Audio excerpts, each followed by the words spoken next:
My name is Preston Walker, licensed marriage family therapist. This is a series on sports psychology. This video is going to be about me, putting my money where my mouth is. So, years ago, I learned how to play chess. And I played a few tournaments as a kid, not really much. But I was told, oh, you're really smart. I didn't realize the impact that this had until years later, as an adult. I thought, I want to kind of pursue this. I want to go to tournaments. I want to compete. And I went to a tournament and I didn't digest for a week. I got so stressed that it ended up I had to go to the ER because I was that stressed. Following year, similar experience. And then I thought, why? Why is this the case? Why am I getting so stressed? I just want to go have fun. And then I realized I was told as a kid, or just when I played chess, oh, you're very smart. You play chess.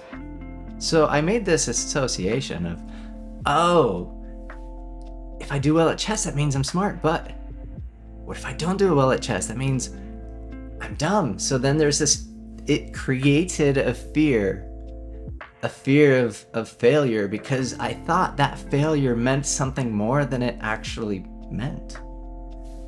So this kind of ticked me off. And I'm like, I'm going to use skills to address this. I'm going to face my fear of failure. It bothers me I have a fear of failure. I don't want a fear of failure. So I did a few things. One is I did neurofeedback. That was more just for like the mental clarity of treating my ADHD. I thought it would help me play better chess. That's probably another video. That one's really interesting. But two, I did therapy techniques to address where this fear of failure came from and kind of worked on memories related to fear of failure.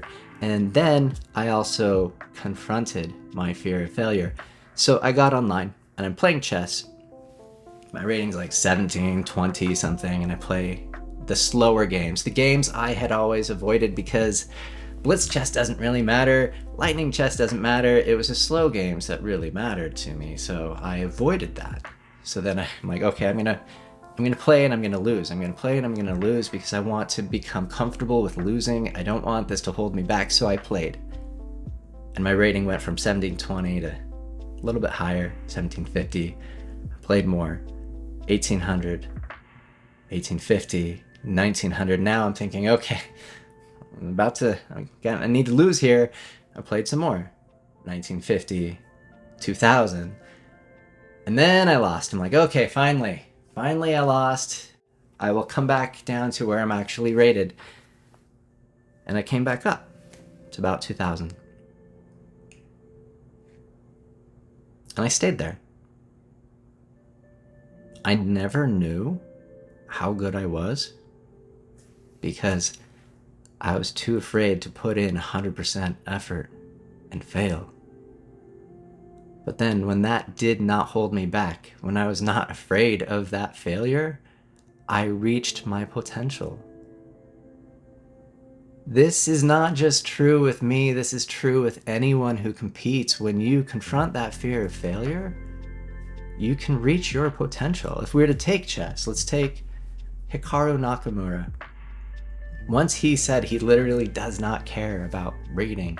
He doesn't care about those things because going to chess tournaments was like secondary. His full-time job was now streaming on Twitch and putting YouTube videos up. So competitions didn't carry as much weight, and guess what? He did really well. He did really well. He ended up getting into the candidates and competing to see who would play the world champion. And this is like without really taking chess, like putting in the same amount of effort for a couple years. He didn't backslide. In fact, that sort of mental relief actually made it so that his performance was really, really good. Likewise, whether it's a chess player or a basketball player, a hockey player, whatever sort of competition, when failure or losing doesn't mean anything other than you lost that thing. You didn't make the best move or choice. That's all it is. It's something you can learn from. This also goes along with other psychology principles, like the difference between guilt and shame. Someone made a mistake. Okay, yeah. They can learn from it. But shame, it's like instead of I did something bad, it becomes I am bad. That becomes a trap.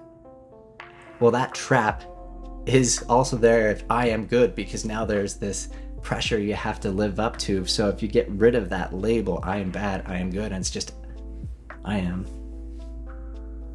and then you focus on the performance, that's where your energy needs to be. That's where you will thrive as a competitor. So if you're competing, face your fear of failures, unlearn wherever you learned that. If you need to go to therapy, if you need to do something like EMDR, do it. It helps. And it will enable you to run at full speed.